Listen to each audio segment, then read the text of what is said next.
I got to tell you something. My grandfather, who died when he was 103 and 10 months, said, I know, right? Wow, right? He said, you spend money on three things, Michael. You spend money on eyeglasses, on shoes, and on mattresses.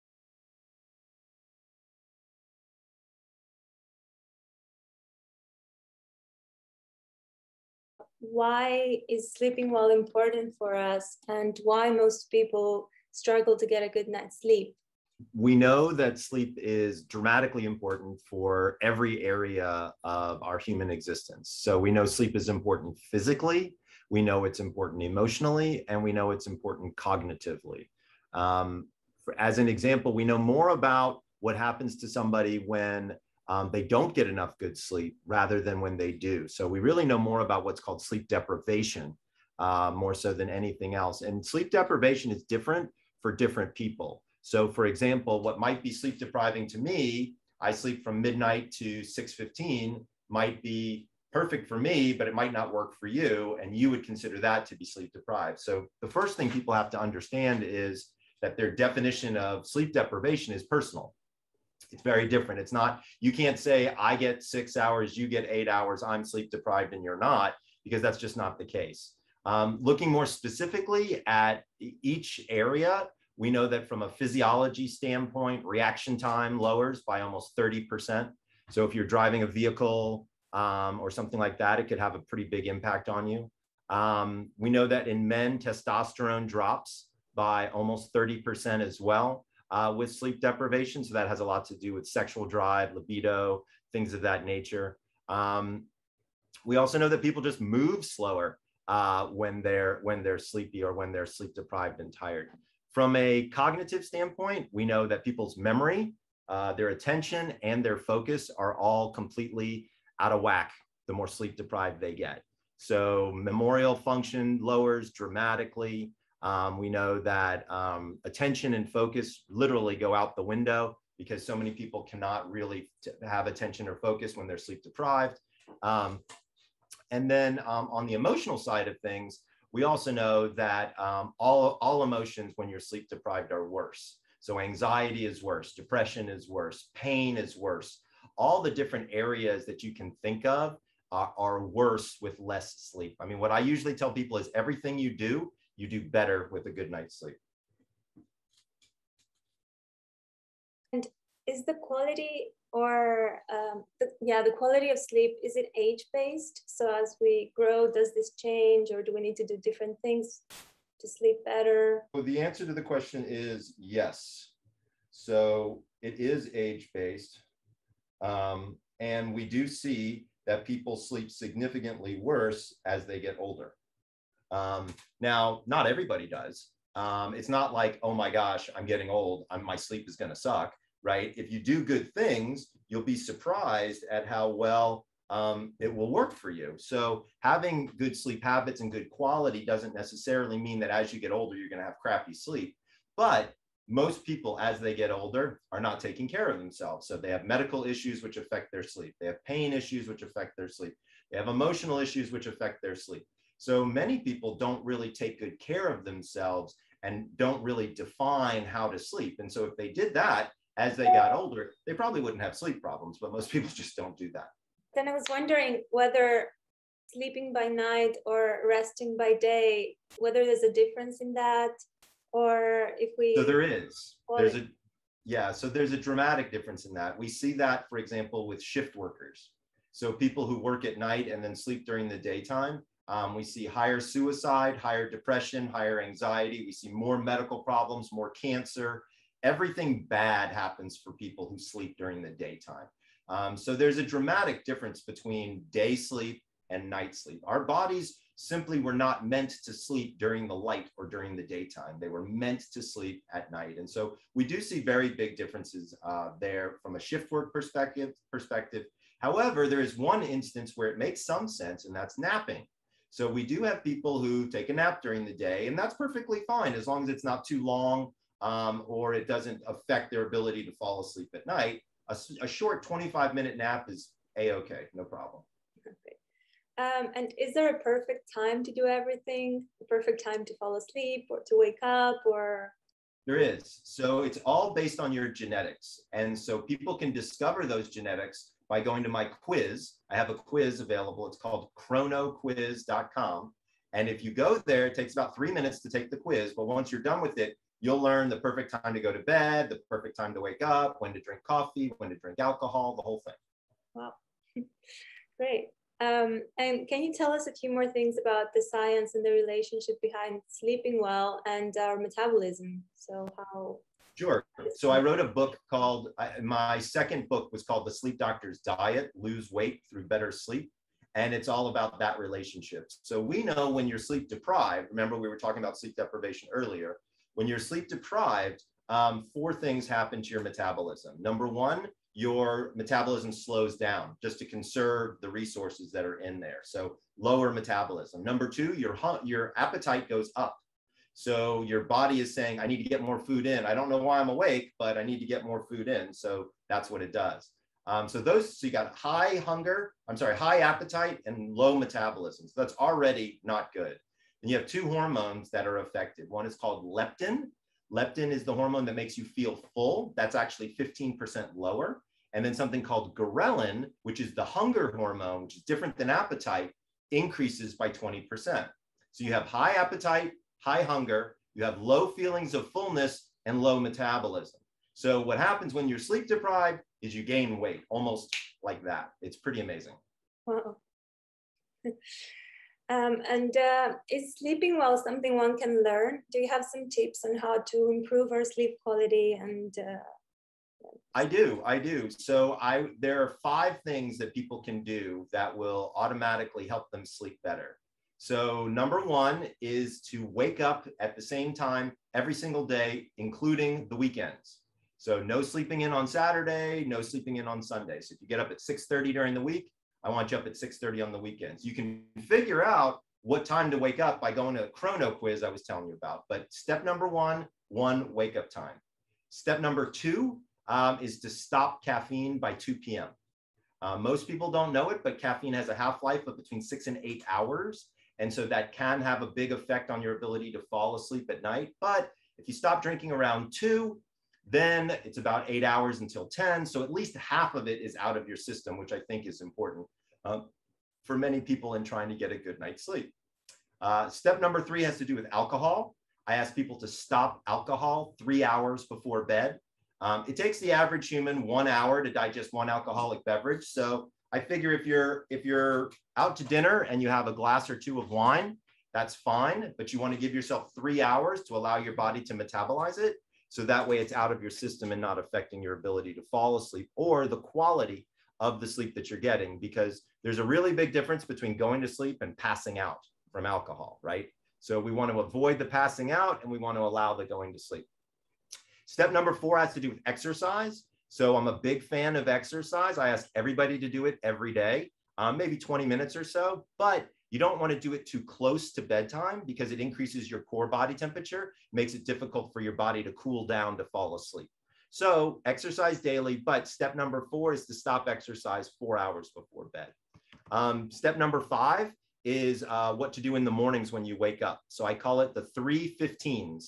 So you take 15 deep breaths, you drink 15 ounces of water, and you spend 15 minutes in the sunshine. So there's science behind each one of these. So the 15 deep breaths helps wake up your respiratory system and kind of bring you present into your day. The 15 ounces of water, most people don't know it, but sleep in and of itself is a dehydrative event, meaning your body loses almost a full liter of water every night.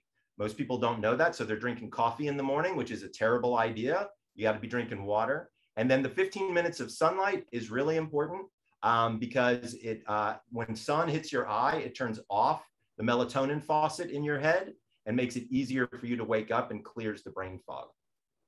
I personally do my morning routine outside as well with my dogs. So that way I hang out with them, I get some sunshine, and it all works out pretty well. As a matter of fact, my dogs are in here sleeping right now. I'll show them to you in just a minute. Perfect. So those are the 5 big tips, but the 6th tip is also important, which is you got to have the right equipment for sleep, meaning mattress, sheets, pillows, bed. Because if you don't have the right equipment, you're not going to participate very well. It's kind of like a sport. So I'm a runner, right? And if I'm going running, if I went running in my sandals, it probably wouldn't go so well, right? But if I have my sneakers on, it goes well because I have the right equipment. Same holds true for sleep. You really need to have the right equipment for sleep. Well, that was actually my next question, because we do talk about sleep and connect it to beds instantly, but what does a bed do? So the bed has two very specific functions. So function number one is support. This is a new type of definition. So support is where the human body lays and your spine is completely aligned, meaning all of the vertebrae line up. So that way, all the muscles that normally attach to the spine can relax. Once they can relax, then nutrition can go to those muscles and help them repair. If it's not aligned, the muscles stay tense, and that's a problem. So the first thing that a mattress must do is support you by aligning your spine. The second thing it does is it has to be comfortable. Comfort is keeping you in that aligned position for as long as possible. So whatever the product is, whatever bed it is that people are sleeping on, it has to do two things, and it has to do them extremely well. It has to support you and it has to keep you comfortable. For me personally, hstens works out really well. I have a hstens. I purchased a hstens before I started working with the company. I actually wrote a blog about it on my website. I don't know if you've had a chance to see it. So for me, I was looking for a product that did several different things. So when you look at the hstens bed, it's very different than any other bed on the market, number one.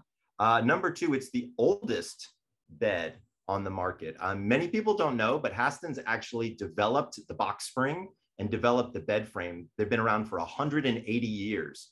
So it's a really interesting from a historical standpoint. Like if you're looking for a brand that's been around forever, literally these guys have been around for 182 years. So you never worry about things like brand inconsistency. You know that this is a company that's going to be there for you, customer service, everything about that. So that was one thing that I was interested in. Second thing I was interested in innovation. These are the people that designed the box spring, that designed the bed frame. I mean, we didn't have those before hstens. So, when you're looking at an innovative company, you really want to talk about hstens. And then to be very honest with you, I like the vibe. They're very laid back. They're all about health. And there's no pressure.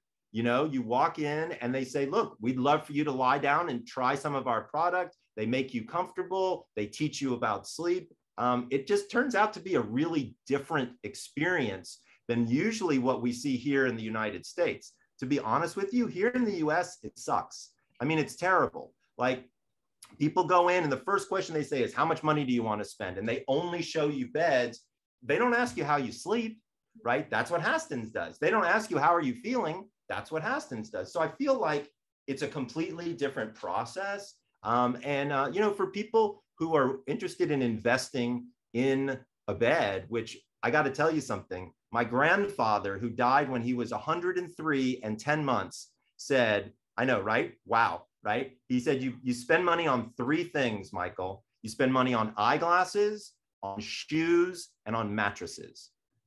That's pretty wise advice when you think about it.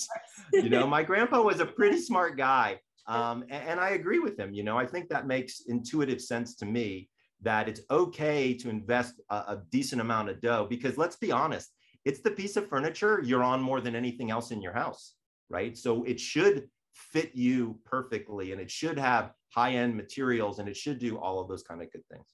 Yeah.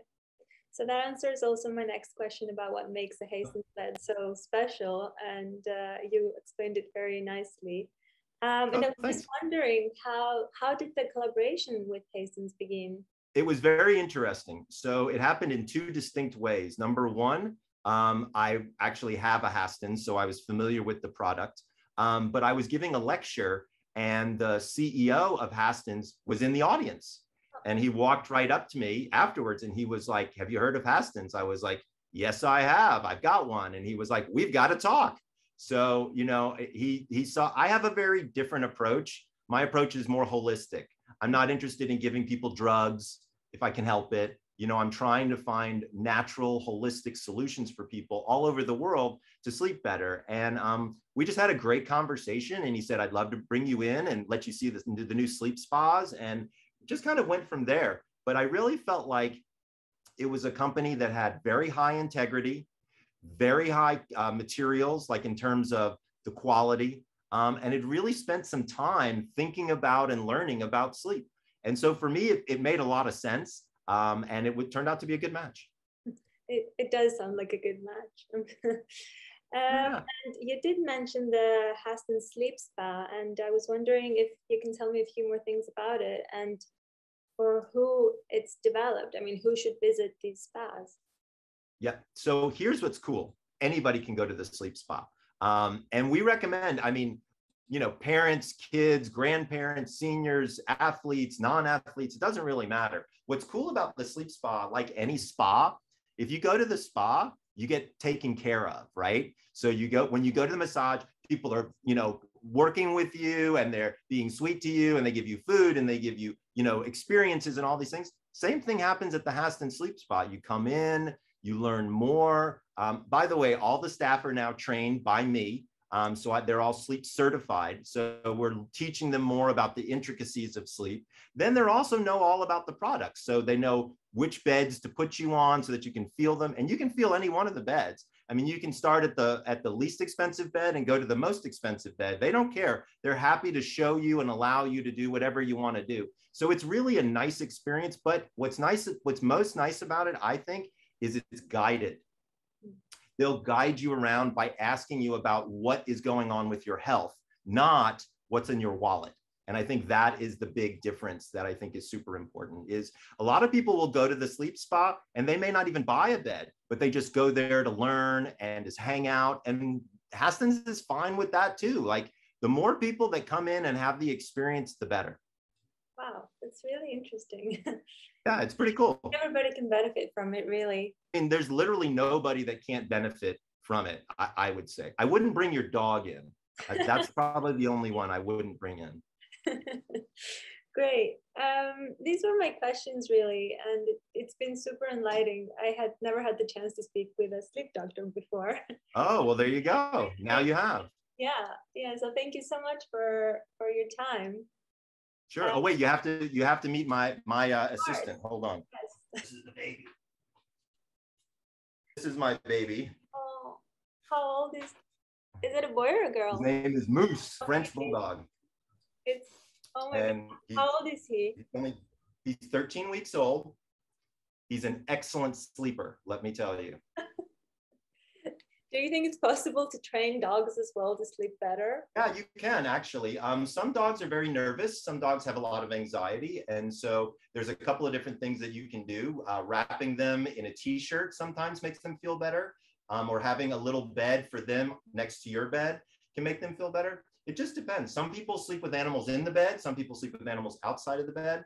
I think it's more personal preference than anything else.